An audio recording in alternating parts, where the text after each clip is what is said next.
Hello and welcome to another Hawkeye Rides live stream. I'm Anthony, and to start off with the news, is it the time to buy? And I will say it is because of all the stuff that's happening with the tariffs being on pause and who knows if they're going to go into effect or not. But great news to start off with the buying front because there's more inventory, huge discounts, great rates. And I know because I've personally bought two vehicles in the past couple of weeks, and both of them were a lot better rates than any of what I had prior before. I actually saved 3% interest on my new Infinity for a 2025 variant, getting rid of the 23, which we have the review up today for the Lemon. Check that one out as well. It's awesome video because I go through a lot of detail. Used car market is also dropping right now, so don't be shy to check them out. How long it's going to be, it's still kind of gauging because they are expecting to go up in price for the new car vehicles. And when that goes up, then obviously the used car vehicles will go up too. EV pricing has been dropping quite a bit, especially if there's any miles at all on the vehicle, because whenever you're getting these type of vehicles, they have just, I don't know, like a few thousand miles on the car, they tend to just drop like tanks. And which actually I'll drop into Mercedes. You can get a 2025 EQE 350 Plus for $569 a month for 36 months on a lease. Now, you do have to put a significant amount down, $6,713. But all these things are just off of their website. You could obviously get better deals than that. But where I'm getting at with the market, for 2026, there's a lot of redesigns. So you'll have a lot more opportunity to get some of these vehicles. Hey, Ethan, for the 2025 QX60, we haven't received it yet because they're still doing the full chrome delete on the vehicle. I got one of the other badges. So hopefully they're doing the powder coats right now on the brake calipers. So the car's up in the air for the next few days. Hopefully it'll be done next week. We did pick up the MC20, which you see that on the thumbnail. Some other things to entertain is the 0% interest, which is across the board. You can get that with Subaru, Honda, Volkswagen, Kia, Lexus, Jeep, Dodge, Nissan, Acura, Chrysler. All of them are doing 0% on certain models. And in most cases, you could probably work a deal because these are through them. So it'd be through their financial institution. So I would recommend if you are looking for a vehicle, it is kind of the time because this is also a slower time, which is why it kind of makes sense that they're anticipating to increase the price next month on new cars. But even with that increase of price, if you're getting a 0%, you're actually going to save more in the long run. So if they do increase 4, 5, 10%, that 0% you have over 72 months, which is kind of a normal monthly payment that people do, you will actually save probably an additional 2 or 3 grand. Plus, they're giving more incentives off. So, like for instance, some cash back deals right now, you could get a Jeep Gladiator, a 2024 variant. They're giving $10,250 off. That's crazy. That's actually one of the most discounted besides the BMW iX. They're giving up to $25,000 off. Plus, if you're able to snag that $7,500 tax credit, which may be discontinued because they are trying to do that right now, then you're going to get a ton of money. And if you have a business, then you can take off another almost, I think it was $56,000. So think about that. You get an iX, don't do the label red or the label, just get an iX. You would basically get it for like 90 grand, and that's like $170-ish thousand car. Which do you prefer, the M440i convertible or coupe? I prefer convertible. I personally just bought a convertible, and I was actually telling my wife today when we were driving it, I said, we haven't had a convertible for over 12 years, and it's a different lifestyle. It's just awesome to have a convertible. I always recommend it because you still have, it's a soft top, but it's just giving you the best of both worlds. The coupe, it's a great vehicle. If you're not really taking it on the track, which an M440i, you're not going to really be doing that, but you could tune the engine a little bit more and get a lot more performance underneath that hood. You could take it on the track, but you could do both with the convertible. I would suggest that you see if you could find a convertible, test drive it, see how you like it compared to the coupe, because the coupe is kind of everywhere. The convertible also will hold its value a lot more so, and it's a little bit more expensive. So if you get a deal with that, the longevity wise, you're going to get a better deal because it holds its value better. I know you wanted to get XM Red Label, but please don't. Right now, we're not considering to get any other vehicles. We just picked up two vehicles, so we're gonna hold off for a little bit because that was a lot of money in vehicles. But probably in the next maybe 6 months to a year, we'll re-entertain that because depending on how well Rizwana likes her QX60. Some other cash deals, the Kia EV9, this is a 2025 model, you can get up to $11,000 off. That is awesome. And the EV9, I have several reviews of them. It is a great vehicle. I'm not an EV fan. I just, we don't have the grid here in Florida. But if you have the grid, it is something to entertain because it is just by far one of few electric SUVs that I would say I would actually buy. Hyundai, the Kona and the Elantra 25 model, you're getting about a grand off right now on cash deal. Plus, if you have loyalty, you might also be able to snag a decent APR. They didn't really have anything through the grapevine. Volkswagen for the 24, because the 25 is a refresh on the Tiguan, you can get $2,500. The new Toyota Tundra for 25, if you're needing a truck, you get 3 grand off. And I'm sure because of everything that's been going on with the engines from all the recalls and then fixing over 100,000 units, you probably could get even more of a discount. And quite frankly, it's a pretty awesome truck. I mean, you have a lot of capabilities when you're going into the Tundra. The Nissan Z, which is an awesome vehicle. I wish they had a Q60, which basically is the Nissan Z. For 24, you can get a 3 grand discount on it. And because Nissan is cutting an additional 11,000 jobs, plus they're considering to drop the 17 production plants to 10, and the savings supposedly is around 3.34 billion dollars. Hopefully they can do it because that's going to give us a grand total of around 20,000 workers they've laid off in the past few weeks to try to just save money. I own an Infiniti. This is our fourth Infiniti. I really like the brand. It's something that actually they stand behind their product, because even with the buyback, they gave me so much more money to buy another vehicle. It just made no sense to go to another company at this particular point. And then when I went to the dealership, I also work with Infiniti. I don't get paid from them, and they even gave me more discounts. So I ended up getting a 70+ thousand dollar vehicle for literally $59,000. That's a pretty good discount. Plus 3% less interest than I was paying before. So the savings in both two of those, and we're getting everything redone. It's fully blacked out. They're doing all this stuff. I've had a loaner for a couple of weeks now. I mean, it's just a hell of a deal. For some lease deals, you can now get the Toyota Corolla 2025. You put about $3,000 down. You're looking around $249 a month for 36 months. Now, some of these things are also negotiable. Michael, he's a subscriber. He just confirmed today, actually. I was very happy. He got a new Mini Cooper, a Mini Countryman. And congratulations. Hopefully he comes on the channel or he'll hear it because he also watches and listens to the podcast. It's just awesome. I've been helping work with him to try to zero in on what kind of vehicle to get. He was looking at a 2 Series. He was looking at the new Mini JCW 2-door hardtop, and he also wanted a Countryman, and he ended up getting a pretty darn good deal. So that's what we did. Is I told him, just stick with your guns, and you need to work with them. If the vehicle's on the lot for more than 30 days, keep pressing them. They will collapse. They're going to give you money. They're going to give you incentives. They're going to find a bank that's going to give you great interest. They're going to do something that's going to put you in that car. So don't give up if you're looking for a vehicle.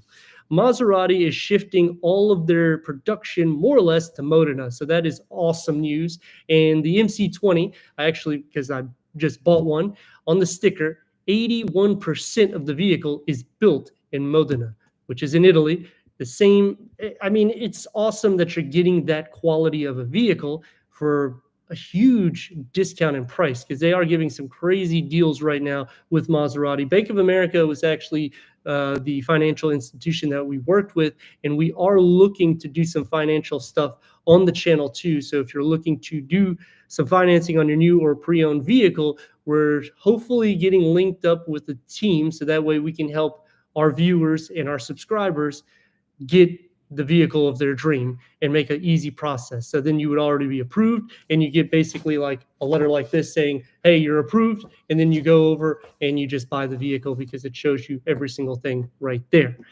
Some other discounts right now. Acura, pretty much everything. I mean, the MDX, the RDX, the Integra, TLX, every vehicle more or less for 2025, they're doing 4.99 interest for 60 months. That's not really that good. I would shop around because you could get a lot less. Toyota's doing 5.49% at 60 months.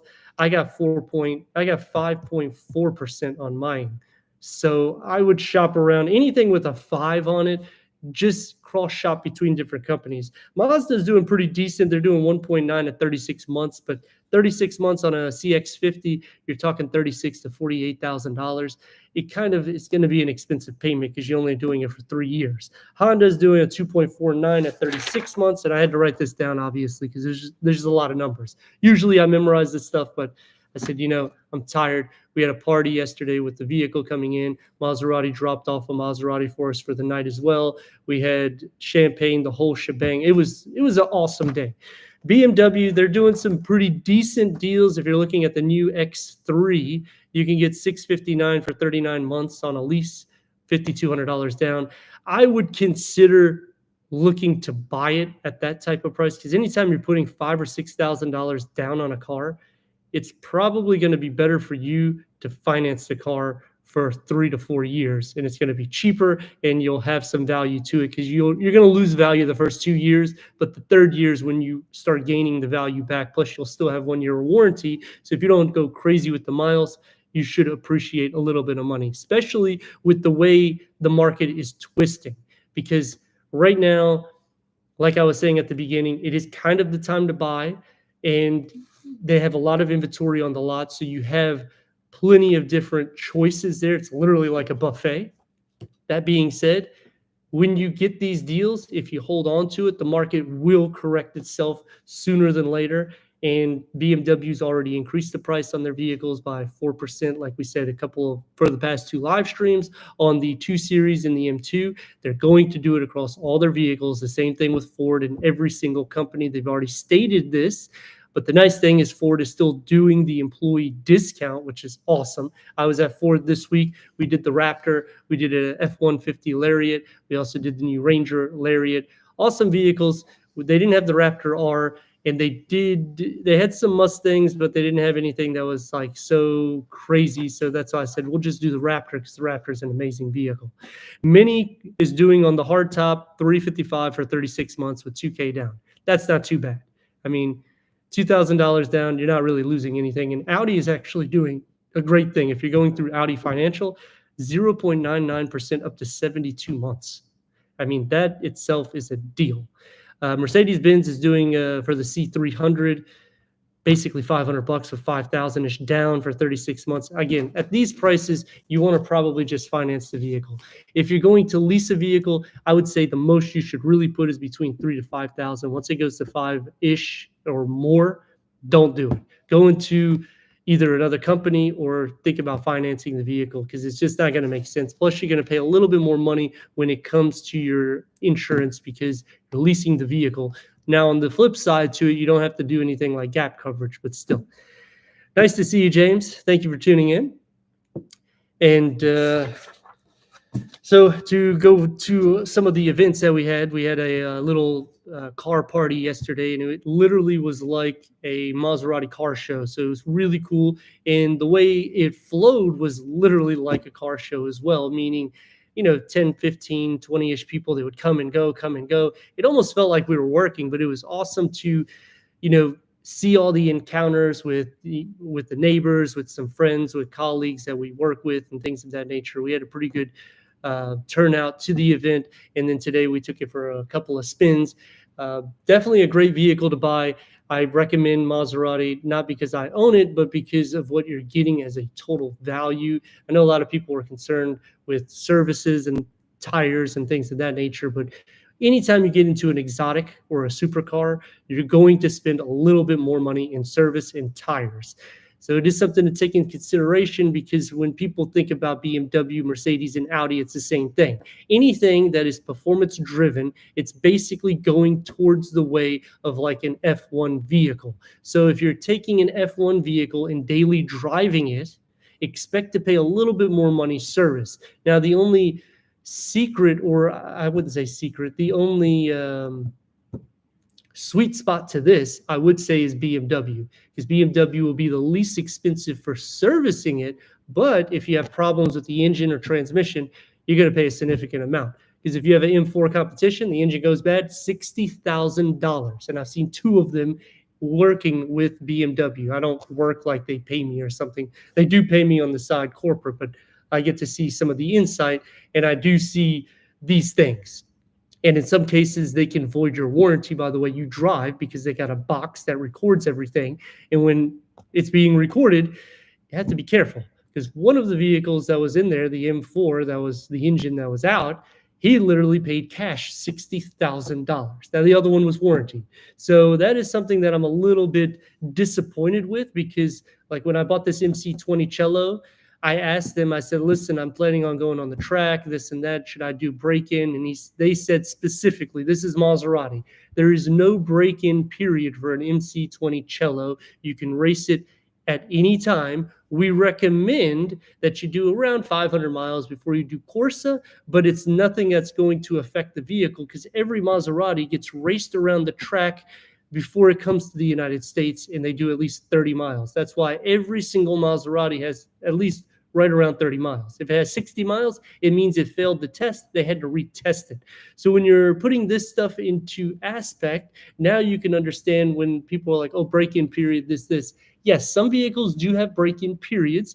Some vehicles, they don't actually. I still would recommend don't go crazy and just dog the vehicle. You want to kind of drive it lightly, but you still want to give it a little throttle too, because with these higher performance vehicles, what happens is the carbon, you'll feel the engine shaking and vibrating. It literally does like this if you're seeing the camera, and you can feel those vibrations through the cabin of the vehicle. And it doesn't matter how many cylinders are in the vehicle. Now, one thing that a lot of people have been talking about through the reviews, I've been getting a lot of comments about the turbocharged 3-cylinder engines and the smaller 4-cylinder engines. So we're receiving the 2025 Infiniti QX60 Autograph. We bought it. It's a VC turbocharged 4-cylinder. So I'm going to do a lot of different tests with the vehicle, because it's owned by us. Plus, I usually do the same test anyways, but just I'll have more of a longevity test. So that way we can really see if it does bog down the vehicle, because the weight of the vehicle is heavy and it's a small engine. But usually the engineers, what they have done is they've mapped this stuff out. So when you're thinking, well, I don't want a turbo 3 because, it's just not powerful enough, or it's too much weight for the vehicle, or the belt, or this or that, there's a lot of variables. They have mapped it out. Now, I'm sure you can have problems, and you can do that with any vehicle, but you stick with your maintenance, and I'm sure the vehicle will last you. Also, you have to put into content, if you're buying something inexpensive, and I know $20,000, $30,000 by no means is inexpensive, but when you're buying that car for that price, it's hard to find vehicles at that price right now. It is going a little bit lower in price, but it's still 20, 30 grand. Most vehicles, or the average vehicle, is over $40,000 new. So if you're getting something that inexpensive, think of Sony to Vizio. A Vizio, I'm sure they'll last, but a Sony will last almost forever. Very little problems compared to a Vizio. So I like to use that comparison so people can really understand you're getting a great deal. So you may have to pay $1,000 here or $1,000 there to upkeep it if you're going past 100,000+ miles. And then if you consider that, you're still getting a hell of a deal, because you got a vehicle under 30 grand. It lasted you 100,000 miles and you only put $1,000. I mean, on a side note, my brother has a Audi A6 and his water pump went bad. They want $5,100 to replace it. $5,100. He only has 34,000 miles, and he just finished his 5-year warranty 6 months ago. Now, what Audi did to offset that crazy price is they are giving him, I think, nearly $4,000 off. So he only has to pay $1,800 altogether. But still, that's crazy. 2028, what will car prices be like? Well, each year in every refresh typically increases anywhere from $750 to around $2,000. Adding all-wheel drive, depending on the vehicle, can add another $1,500 to $2,000. So if you look at that, like for instance, the new ES from Lexus, it's a refresh vehicle. They increase the price. You have a hybrid or you have a battery electric vehicle or BEV. And when you're putting that into your numbers to see how much it's going to increase, like I said, typically for a luxury car around $1,200, give or take, to the low note of around 750 a year is their increase of price, whether they do any refresh or any updates at all. And nowadays, the only updates that I'm seeing is giving you a smaller engine or doing something for tech, or maybe some little things like changing plastic pieces for your air vents. So nothing really crazy. That's why, like with BMW, with some of their changes, I'm actually okay with the increase of $1,200 because they did updates in the performance. They also did updates with the suspension and the sound deadening, and then you got the dashboard and the center cluster. So if it's that many updates, then I'm okay with the price. But you figure it's going to be at least 750 to 1,200 for a luxury. It can go up to about 2,000 for a supercar. It could go up to maybe 4,000. The Cello itself went up $20,000 in 1 year. So again, depending on what kind of vehicle you're going for. Going back to the ES from Lexus, which we're going to get some reviews on it as soon as we get our hands on it. I think it looks kind of like a Crown sedan. I mean, let me know what you guys think. If you haven't seen it, it's off the concept for the LFZC, and it literally has the same shape, kind of like a Crown sedan. They even do the two-tone look on the sides.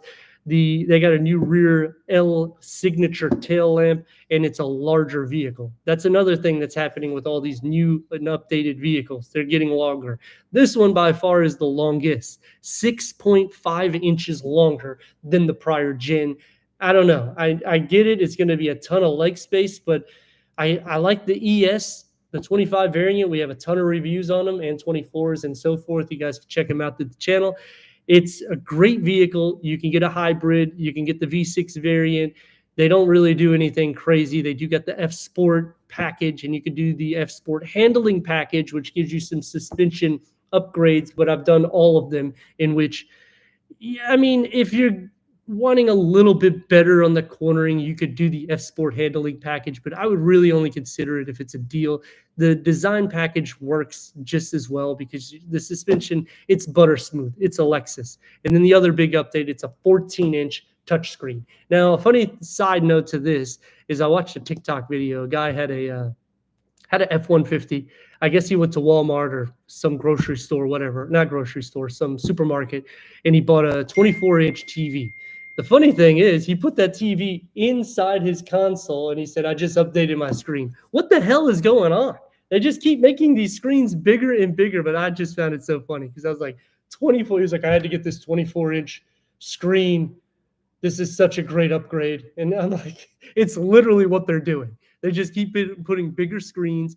And we just did Volvo last week, and I found it hilarious. And I say it in the review, the EX90 and even the XC90, we got the refresh ones. It's a 2025.5, so it's a bit confusing to buyers, which they should just badge it at a 26. Nevertheless, they had the 9-inch screen. Now they got a 11.5 inch, something like that. And it literally looks like they glued it on top because it comes out of the dash now. Before, it was seamless. And I used to like it a little bit better. It's still nice designed, and I would purchase a Volvo. I think they do an excellent job. Hey, Sean, how are you? I just saw a review of the new Toyota CHR. I really thought that it would be a hybrid, but it's all, yeah. That's the other thing. Like, Toyota is very interesting the way they're going. The CEO said a couple weeks ago for his sports cars, it needs to make an exhaust note. So that's a good thing for, something like a BR, not a BRZ, a GR Corolla, or going into a GR86, the Supra, things of that nature. But all of their vehicles that's coming back, especially with the CHR. I brought it up, I believe. Yeah, we brought it up last week about the update because I was really excited that Toyota has brought it back because I thought that it was just a really retro cool vehicle. And when I went to Europe a few months back, they had them there. I actually was in one with a family member, and I said, I wish we still had this vehicle. He's like, oh, this is a 2025. I was like, man, it looks literally like a 2023. But either way, we lost the vehicle, and it's it's a sporty looking vehicle. It's lifted up a little bit. It feels like it's lifted up a little bit more in the back, and you kind of sit downwards. But again, going electric, I don't necessarily see the vision going that way. Also, Dodge just dropped their EV line on the Charger, which or Challenger, which is awesome. So they're bringing about the Hemi, but in the same, I don't really. It's up and down because you want these vehicles to come back to the way it should, but you also want some changes to the vehicle because you're doing like a dinosaur vehicle. And I know the EV, they did change it up and it looks more fresh, but I'm just saying for the old variants, it literally was like a 20-year-old vehicle and you're dropping this crazy engine into it. Ferrari is still considering buying Maserati, but it's not as much talks as it was a few weeks ago. Stellantis does not want to sell anything, so I don't know. But in the same, with that being said, I would hope that if they do sell Maserati, that it goes to Ferrari because it'll make it more of a unique brand like it was before. I'm not saying Stellantis is doing a bad job. I don't like the way the auto industry advertises their vehicles because even if, for instance, you're looking at a Subaru, right? They're advertising the Crosstrek. The Crosstrek was all new last year. What's all new this year? The Forester. They're not talking about it at all. It's very light. And next year they'll probably talk about the Forester. Well, what's the refresh? It's the damn Outback. Like they're literally a year behind. Infinity does the same thing. They have the autograph. You never see the autograph even at the damn dealerships. It's disgusting. You see the Lux and the Sensory, great vehicles, don't get me wrong, but if you see the autograph compared to it, you would be like, wow, this is an Infinity? And that's what people typically tell us when we show them what we own because they're like, where did you get this from? Because you can't find them. And that's what I mean by the auto industry. They do stupid things just like the CHR with this electric thing. I mean, hybrid is fine. I don't mind it with a Toyota. Honda, they're kind of going that route. I'm okay with them. Acura, obviously, I like that they're keeping the V6 engine alive and they're still doing some things. They really need to touch bases with the Type S because performance-wise, compared to the price, it's good priced, but because it's so close to the German price, it becomes a non-competitor because they're going to kill them in performance. And that's so like Honda and Toyota, I feel do the same thing. They don't give the performance. They do things like suspension, Brembo brakes, things that are nonsense. The suspension, yes, you do need it, but you also need it with power. And you don't need Brembo brakes if you're not giving full potential power. It's just dumb. Because think about it, right? I just had the Elantra in. We posted yesterday, and awesome vehicle, 34,000, I believe, MSRP, right around there. It's under 34 grand.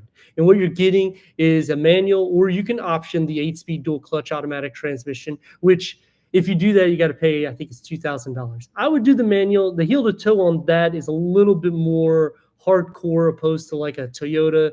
I feel like the GR Corolla just kind of drives for you, especially because of the just the way the shift pattern is. It's just a little bit more seamless. I don't like the Turbo 3 though. They've had some issues with it. But going back to the Elantra in, when you're going to this variant, like the value captured from it, they just do an excellent job. Any vehicle in its class, it's going to outclass it. And that's sad because you wouldn't necessarily compare it against an SI, but then the pricing, you have to because you can't go into like a Civic R because the Type R is over 50 grand. You can nearly get two Elantra in, and it's just crazy. Unfortunately, in Europe, they do not offer that, which sadly, I was doing some research through it, and I forgot to put it on the video.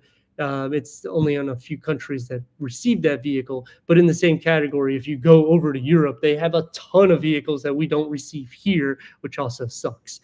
Audi is hopefully they're going to get their technology stuff situated. They haven't really done anything yet with or updates from what I've heard, where if you're using their Bluetooth capabilities and you're using their TV or their entertainment, it will not play in two different speakers. It only plays in one. Hey, Michael, I got a fully loaded Countryman. It's cool and blue with the black top. That's awesome. Tech is great, but the Countryman is great and will be good for 3 years. In 2025, I'm definitely getting a 230i or a Grand Coupe M style. That's all. I actually touched bases with you at the beginning, Michael. I was congratulating you, and congratulations again. It's awesome. I know we've been talking for a couple of months trying to get you an awesome deal, and God bless you were able to get more or less what you wanted, because you were saying you wanted a Countryman. I know you wanted a JCW, but you got the two tones, so that is awesome, and you got it loaded up, so that even is better. The JCW has a lot of power, but even with that turbo, I mean, I think they do a hell of a job with the Countryman. The drive is smooth, and you still can be very playful. You have a lot more room too than the 230i, because the 230i, obviously it's a two-door, but because your son is 6, I was thinking, it could be fine for 3 years. But like you said, I mean, now you got a great car, great deal. I'm very happy for you. I was telling my wife today as well. I said, you know what? He finally got the deal he was wanting, more or less. I know you even looked into the 3 Series, which great vehicle choices you have also. I mean, all the vehicles were good, just trying to really push the dealers to give you the best deal. And like I was saying at the beginning, you have to keep going and going and going. It was an awesome deal for the price, but the base is great and fully loaded. Yeah, I mean, again, when you're looking at the value that you get with the Countryman, it just doesn't make sense that they have an X1. I hate to say it like that, because I mean, there is differences, don't get me wrong, and I say it through the reviews. I have a comparison review, so you can see the differences, and I show it in the drive and whatnot, but still, like, if you go to the JCW and to the M35i, it's literally almost the same identical vehicle, and you're going to get a huge savings. I believe it's around $7,000 difference MSRP alone. Same warranty, and Mini does a great job, and it's BMW made. So I mean, if you're really that hard up to it, it's still made by BMW. So awesome, man. I'm really happy for you. Um, and like we were saying, just keep pressuring the dealerships. It can take a couple of months. Even when I buy vehicles, when I bought the new MC20, it took us about a month to buy it, and then it took almost a month to get it. And even when we bought the new Infiniti QX60, it took us, actually, that one was a lot different because it was a buyback. So I just went to my team. I said, listen, give me the best deal you can give me. And then they gave me some, I don't know what it's called, some kind of promotional thing, because I was doing a buyback. So they said it's like a loyalty program. That gave me an additional $3,000 off. So I got like $15,000 off on the vehicle. So it was a great deal overall. Plus I got a dash cam for the front and the rear, and I got the illuminated Infiniti grille. So, or the symbol, not the grill. It's not like BMW where it does the kidney grill, just the symbol. And we actually have the symbol here. I could show you. We're still getting parts for everything. So here's the new symbol. I got to take it to the dealership tomorrow because we got a full blacked out package. But yeah, Mini Cooper, I'm always impressed with them. We have the review on the new Mini JCW 2025. Still a very playful vehicle, and it gives you the attributes of Mini. I'm not a huge fan of the single exhaust in the rear, but the rest of the car still keeps the true DNA of Mini, because it's literally like a go-kart. And if you're not familiar with the go-kart, you've never driven one, it's because you're literally on the front wheels. So when you turn, you're turning like with the steering wheel.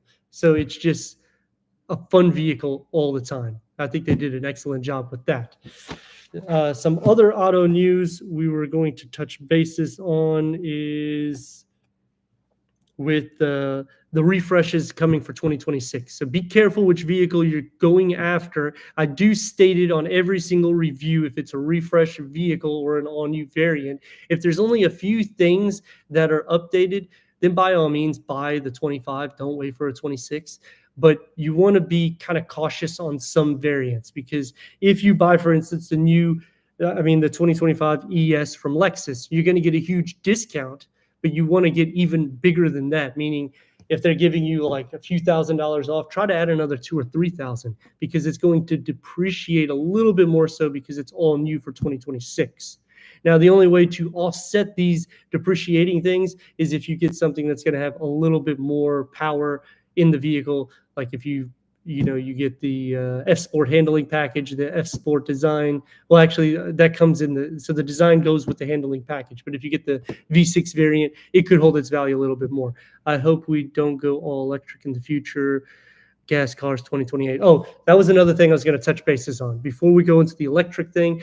The EPA just announced a few days ago, I don't know if anyone said it, but they are going to start lowering the auto start stop on vehicles. I am so excited about that. So that means probably around 27, you're going to see it almost phasing completely out. They're not going to be putting it in every single vehicle. So for some 2026 vehicles in late 2025 or 2025.5 models, they're going to start putting less auto start stop because the benefit to it isn't that much. The disadvantage to it, it does actually do some disadvantages to the vehicle, to the engine, and also your starter. There's a lot of things that can go wrong. So what I recommend is if you have auto start stop, which almost every damn vehicle has it, turn the damn thing off. Use it once in a while, but turn it off. And the only reason why I say use it once in a while is that way you can also see for your battery life. Because if you live in a hot environment or a very cold environment, your battery can die more quicker. So therefore, when you're using the auto start stop, if your battery is getting weak, it will not allow you to use auto start stop, because what happens when your battery starts losing power, it starts shutting down components in the vehicle that are not necessities to keep the vehicle running. So that's a quick way to find out if your battery is going bad. As for the EV market is actually taking a big twist right now. A lot of companies are going back against what they were saying. What would be the least deal on an EV for 2025, 2026, 24 months, 24 months? So it depends on the vehicle, but most EV, from what I've been researching, is anywhere from 450s to about 800. The best deal I have found is through Lucid Air. I believe it was 459 last I checked a couple days ago. But depending on where you live, Zach, because we're in Tampa, so if you want to get a Lucid, they are like 3 hours away from here. Oh, Lakeland. So yeah, there you go. Yeah, I don't know how it slipped my mind. I know you're from Lakeland. Sorry about that, Ben. So yeah, the Lucid, now they'll deliver you the vehicle. I don't think they would charge you a price to deliver it because I would work a deal with that. But if you have any kind of service problems, you would have to drive that 2-3 hours there. So that would kind of suck, but the deal is awesome. I would recommend Lucid. Anytime you're looking for an electric vehicle, the only companies that I really applaud and recommend are the full electric companies. Tesla, Lucid, and Rivian. And it's not being a sales pitch. It's just you're getting the better range, you're getting a quicker charging time, and they're building these vehicles. That's what they do. I like BMW, Audi, Mercedes. I love them. Don't get me wrong. But you see the depreciation on them. I mean, an EQS. I have a neighbor that sells vehicles, and he had EQS, AMG. He said that it was like 150 MSRP, and he is getting it for $80,000 because it has 15,000 miles. It's not even a year old. That is ridiculous. That doesn't happen when you go to Lucid, when you go to Rivian, and when you go to Tesla. I know, I see these vehicles, I see them on the used car side, and I talk to the companies, and they all tell me the same thing. Now, Lucid, the only thing that you have to be cautious with is if you keep the vehicle, there's not a lot of them around this area. As you're noticing, Lakeland, Tampa, St. Petersburg, you'll see just a handful of them. So when you go to get rid of it as a lease wise, you're not going to have to worry about that because you'll just give it back and get a different lease. But if you purchase it, sometimes they can't figure out how much money to give you. So an example I give you, a good buddy of mine, Chris, he's the manager of Maserati Tampa. He was telling me they took in a Lucid, the vehicle MSRP is near $200,000. That one, that's their top of the line trim. The girl didn't put any miles on it. He gave her $120. So 120 grand. She lost $80,000. And he said he looked all over the United States and could not find one of those in the used cars market. So he just gambled with it, and he gambled lucky because the car was worth 160. He made 40 grand profit off of her plus the sale of the vehicle. Nuts. The 2-year lease on a Model 3 is a steal. Yeah, but the Model 3, you have to, they did a update as well. So just I have to check back if it was a 25 or 24 variant. I mean 25 on the Model 3, but they are doing some decent deals also. I like the Lucid a little bit better. I feel it looks a little bit more sporty and luxurious than Tesla. Rivian, I think they do a great job too, especially if you're looking at their trucks. But then if you have like a little bender, you could completely lose the car. And that's one thing that I would recommend to lease these EVs, because they drop like rocks in the ocean whenever you put any miles on them. And if you have an accident when you're leasing it, you're not so concerned because you don't have to do things like gap insurance, which will give you supplemental insurance on top of your insurance because you're buying a depreciating asset. But going with EVs now, they are starting to scale back. A lot of companies are starting to cut back production on the EVs. That's pretty much the major news across the board, which also gives more discounts if you're looking to purchase one. Because I had a neighbor, I was working with them with BMW of Tampa and BMW Wesley Chapel, which we do a ton of reviews with them. Hey, Tisha, how are you? And he ended up scoring a 24. It was a base model loaded up. I believe he paid, and this is a lease. He gave it to me. I think it was like less than $400 a month. It was an insane deal. And it was just because they had one of those vehicles that was on the lot too damn long. It was green, but it looks black on a distance because it's that dark green. Not a huge fan of the color, but even when I looked at his paperwork, I mean, he can get rid of the car in a few months and make a profit off of it. Like I told him, maybe you want to just buy the lease out and sell it, and he could actually potentially make $10,000 off that deal if he doesn't go crazy with the miles. Because as soon as you put 10,000 miles on the BMW, I hate to say it, it's going to drop like rocks, because that's what happens with these EVs. So just be cautious. Like I said, maybe stick with the EV companies unless you really like it and get an extremely great deal. Because right now, the best deals are finance deals. Some lease deals are pretty awesome, especially like I was saying with the review with the Lucid. Mercedes isn't really doing a whole lot of deals except for, I mean, whenever you're putting down payments of $5,000-$6,000, I just don't consider that a deal.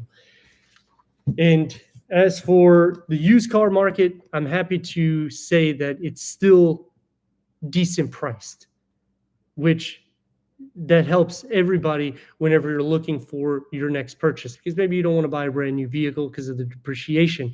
That being said, the way I would do anything for these sales is go online, obviously ask me any questions either through these chats or through the videos, and I'll help get you kind of the best deal you can.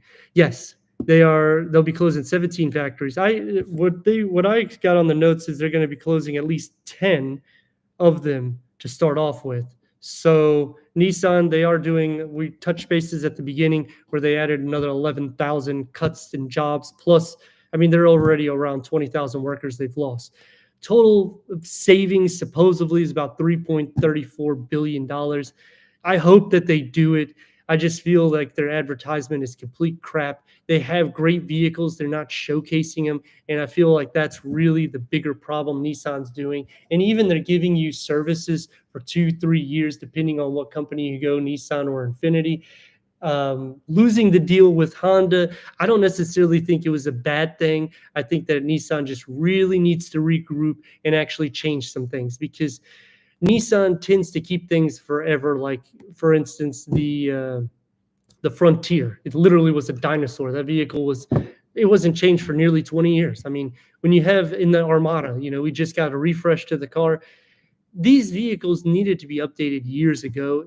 I get it. They're great vehicles. They last forever, but still, that's the reason why they're not going so well. When you look at companies like Hyundai, Kia, Genesis, they're not doing major updates. They're doing subtle tweaks. Like if you go to Genesis, the GV70, they're acting as if it's all new, this. They didn't do anything for performance. They didn't change anything for the suspension. They didn't do nothing for the transmission. They did some tweaks to the interior. It looks nicer, don't get me wrong. It's sportier. The seats are nice. They did some things to the seatbelt, so it has a BMW vibe. The exterior, they did some stuff in the rear. I don't think it's as good as the old one because it's a flat bumper now instead of like a fake grille. Kind of like the fake grille pattern instead of just a gloss black. But I mean, that's to each its own, I guess.